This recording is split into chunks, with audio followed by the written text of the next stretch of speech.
कान्तिपुर आजमा स्वागत छ। म सुषमा पौड्याल।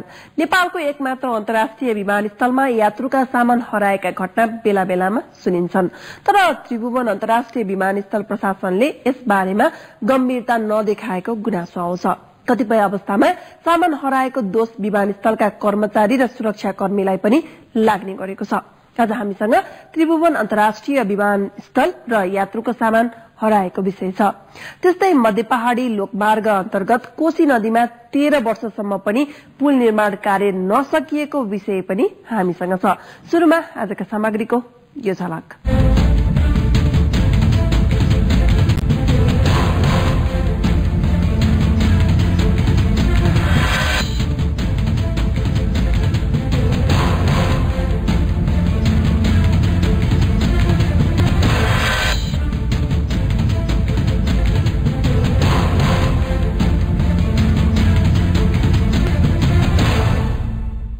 विदेश जाने वा विदेशबाट आउने कतिपय यात्रुको सामान विमानस्थलबाट हराउँछ, तर विमानस्थल प्रशासनले त्यसको जिम्मा लिँदैन।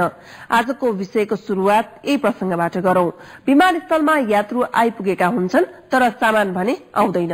कतिपय अवस्थामा त यात्रु गन्तव्यमा पुगेका हुन्छन्, तर सामान पुगेको हुँदैन। अझ कतिपयको त ब्यागबाट सामान निकालिएको हुन्छ। यात्रुले भोग्ने यस्ता समस्या बारे विमानस्थल प्रशासनले चासो नलिएको गुनासो सुनिन्छ। बेला बेलामा यस्तो समस्या देखिए पनि चासो भने गएको छैन। आखिर किन आउँछ त यस्तो समस्या? थप जान्नको लागि हेरौं मुरारी घिमिरेको छायाङ्कनमा सरल गुरुङले तयार पारेको यो रिपोर्ट। विमानस्थलमा चोरी, कर्मचारी र प्रहरी नै दोषी। नेपालको एकमात्र अन्तर्राष्ट्रिय विमानस्थल त्रिभुवन अन्तर्राष्ट्रिय विमानस्थल। विमानस्थल भित्रको अस्त व्यस्त र फितलो सुरक्षा संयन्त्रका यो विमानस्थल पटक पटक विवादमा आइरहन्छ। त्यसो त विमानस्थलमा सुरक्षाकर्मी र अध्यागमनका कर्मचारीले विदेश जाने र आउने नेपाली सर्वसाधारणलाई दुःख दिने गरेको तथ्य कसैबाट पनि छिपेको छैन।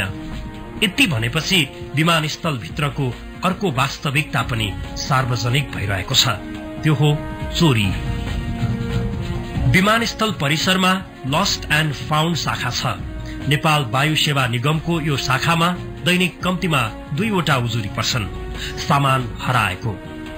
विमानस्थलमा यात्रुको झोला फोरेर महँगा महँगा सामान दैनिक जसो हराइरहेका छन्।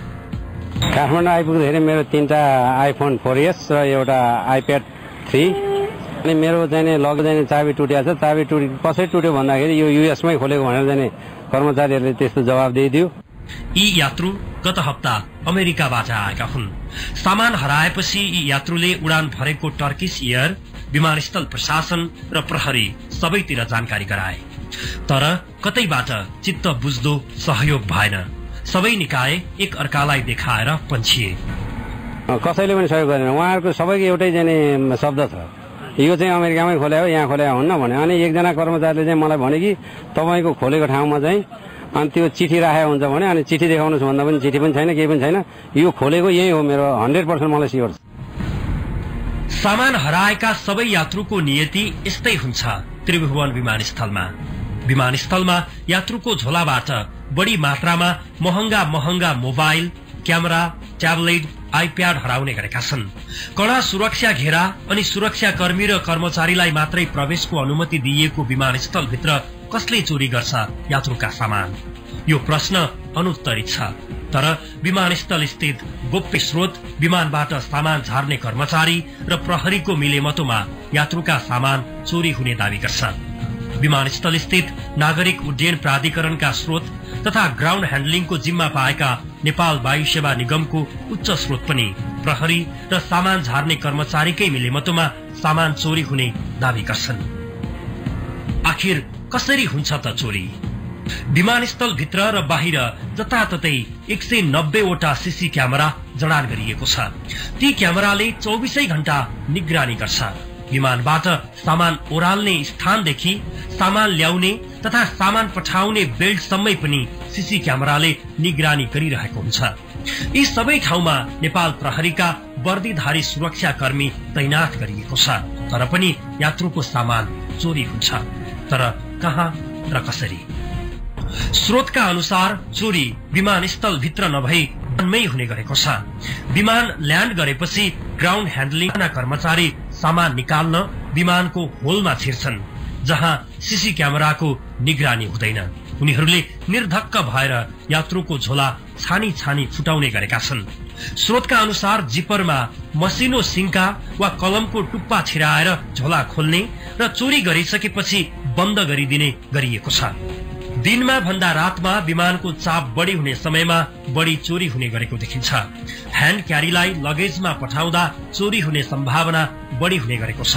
त्यसो त विमानस्थल प्रहरीले सामान निकाल्न विमानको होलभित्र छिर्ने कर्मचारीको निगरानी र खानतलासी गर्न एकजना जुनियर प्रहरी पनि खटाउने गरेको छ। तर विमानस्थल स्थित सुरक्षा स्रोतले भरियाको खानतलासी र निगरानी गर्न खटिएका प्रहरी नै उनीहरूसँग मिल्ने गरेको दावी गर्छ। नेपाल प्रहरीसँगै ग्रुप 4 का सुरक्षा गार्डहरू पनि खटिने गरेका छन्। उनीहरूले पनि आँखा चिम्लिदिँदा विमानस्थल भित्रै चोरी श्रृंखला दोहोरिरहेको छ। यो कुरा विमानस्थल प्रशासन, प्रहरी र ग्राउण्ड ह्यान्डलिङको जिम्मा पाएका निकायलाई पनि राम्ररी थाहा छ। तर उनीहरूले पनि किन हो कुन्नी आँखा चिम्लिने गरेका छन्। हुन्छ, त्यस्तो घटना हामीले पनि सुनिराखेको छौं। त्यो विषयमा हामीले चाहिँ हाम्रो एयरपोर्ट सिक्युरिटी कमिटीको मिटिङमा र सम्बन्धित जस्तो अब ग्राउण्ड ह्यान्डलिङ एजेन्सी जो छ, हाम्रो केसमा मोस्टली चाहिँ अब एनएससीसँग पनि हामीले त्यो कुरा गरिराखेको हुन्छौं। र सिभिल एभिएसन हाम्रो टीआईएको रोल के हुन्छ भने हामीले चाहिँ फेसिलिटेट गरिदिने हो हैन। जस्तै हामीले चाहिँ अब यस्तो घटनाहरू नहोस् भनेर चाहिँ त्यहाँ चाहिँ हामीले चाहिँ सीसीटीभीहरू राखिदिइराखेको छौं। त्यहाँ चाहिँ हामीले पर्याप्त लाइटिङको व्यवस्था गरिदिइराखेको छौं। फेला पार्नु भने कहिलेकाहीँ खल्तीमा हालेर ल्याउन खोजेको अथवा अरू त्यो भन्दा पनि इनर पार्टहरूमा पनि राखेर ल्याउन खोजेको पनि एउटा कता हाम्रो चेकिङमा फेला परेको छ। र कतिपय मान्छेहरूलाई हामीले त्यसरी फेला पारेको सामान जिम्मा पनि लगाएका छौं। त्यसरी बदमाशी गर्ने सामानहरूलाई कारबाही पनि गरेका छौं। तथापि यदि हुँदै पनि रिसेन्टली यो 8-10 दिनमा, हुन त म 8-10 दिन यदि यहाँ थिइनँ पनि, तर पछिल्लो करिब 15-20 दिनमा यो रिपोर्टहरू अलिक कम छ। विमानस्थल र प्रहरी प्रशासनले चोरी हुने स्वीकारे पनि ग्राउण्ड ह्यान्डलिङ गर्ने नेपाल वायु सेवा निगम भने चोरी नै नहुने दावी गर्छ। हामी मात्रै हुँदैनौ नि, हाम्रो त ह्यान्डलिङ गरिदिने हो, त्यो सामान अपलोड गरिदिने हो। अपलोड गरेर के तपाईले त्यो खल्तीमा हाल्छ भने ठान्नु भयो, त्यस्तो चाहिँ होइन। कसले चोर्छ त सामान? त्यो त सम्बन्धित ठाउँबाट जहाँबाट त्यो आएको हो त्यही तपाईको चाहिँ टोडेरै आएको हुन्छ। त्यो काठमाडौँ एयरपोर्टमा चोरी हुँदैन। तर केही वर्ष अघि विमानभित्रैबाट चोरी गर्दा गर्दै 4 जना भरिया समातिएका थिए। उनीहरूलाई कामबाट हटाइएको थियो। विमानस्थलभित्र चोरी गरेको आरोपमा पछिल्लो 6 महिनामा 3 प्रहरीलाई निलम्बन समेत गरिएको छ। विमानस्थलमा एयर इण्डिया र थाई एयरलाइन्सको बाहेक सबै विमानका सामान ओह्राल्ने र चढाउने अर्थात ग्राउण्ड ह्यान्डलिङको जिम्मा नेपाल वायु सेवा निगमले पाएको छ। विमानस्थलमा निगमका 92 स्थायी र 210 करारका लोडर अर्थात भरिया कर्मचारी कार्यरत छन्। चोरी गर्ने भरियालाई कारबाही गर्न र चोरी हुनबाट रोक्न निगम निकम्मा देखिएको छ। हाम्रो जिम्मा अपलोड गरिदिने जिम्मा मात्रै हो। अरू एयरलाइन्सबाट आएको सामान अपलोड गरिदिने मात्रै जिम्मा हो। सुरक्षा त अब उसको सामानको जिम्माको हामी कसरी लिन सक्छौँ? चोरी भए पनि होइन, चोरी हाम्रो काठमाडौँमा आएर चोरी भएपछि हाम्रो जिम्मा हो। अब आउँदै चोरी भएर आएको छ भनेपछि त्यसको जिम्मा त हामीले लिन सक्दैनौँ। कसरी घटाउनुहुन्छ? यहाँ त मलाई लाग्छ चोरी भएकै छैन भनेको घटाउनै पर्दैन। घटाउनु पर्दैन भन्दाखेरि जो चोरी नै भएको छैन भनेपछि घटाउनु पर्ने कुरा आउँछ। नेपालको एकमात्र अन्तर्राष्ट्रिय विमानस्थलमा दिनहुँ जसो 2-4 वटा महँगा सामानहरू हराइरहेका छन् यात्रुको झोलाबाट। तर यो घटनाको जिम्मेवारी लिन कुनै पनि निकाय तयार देखिँदैन। ग्राउण्ड ह्यान्डलिङको जिम्मा पाएको नेपाल एयरलाइन्स, सुरक्षाको कमान्ड सम्हालेको नेपाल प्रहरी र सिङ्गो विमानस्थलको व्यवस्थापन गर्ने निकायहरू एक अर्कालाई जिम्मेवारी थुपारेर पन्छिरहँदा सामान हराएका यात्रुहरू भने शास्ति भोग्न बाध्य छन्। त्यहाँबाट अब सामान निकाल्ने जिम्मा, त्यहाँबाट सामान चाहिँ ट्रलीमा राखेर सम्बन्धित ठाउँमा पुर्याउने जिम्मा हैन, त्यो जिम्मा चाहिँ हाम्रो टीआईएले गर्ने होइन। अब हामीले कन्भेयर बेल्ट दिइराखेको छौँ, कन्भेयर बेल्टमा उहाँहरूको सामान आउँछ, त्यो चाहिँ हाम्रो काम चाहिँ त्यो हस्तमा हामीले हेर्ने हो। पहिले हामी सरसर्ती जाने प्लेनमा त्यो होल एरियामा जाने बेला उहाँहरूको बडी सर्च गरियो। त्यसपछि सामान झारिसकेपछि नि बडी सर्च गरियो।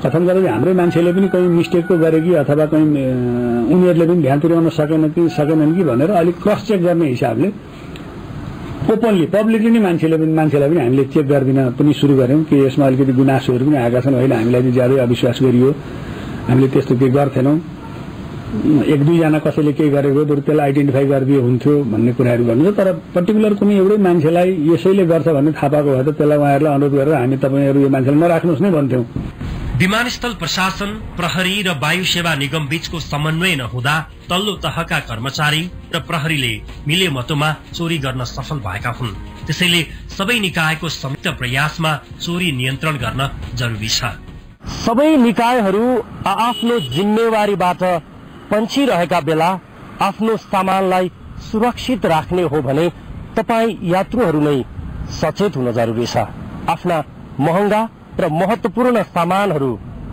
ह्यान्ड क्यारी ब्याग अर्थात हातमा झुन्याउने झोलामा राखेर यात्रा गरियो भने तपाईको सामान सुरक्षित हुन सक्छ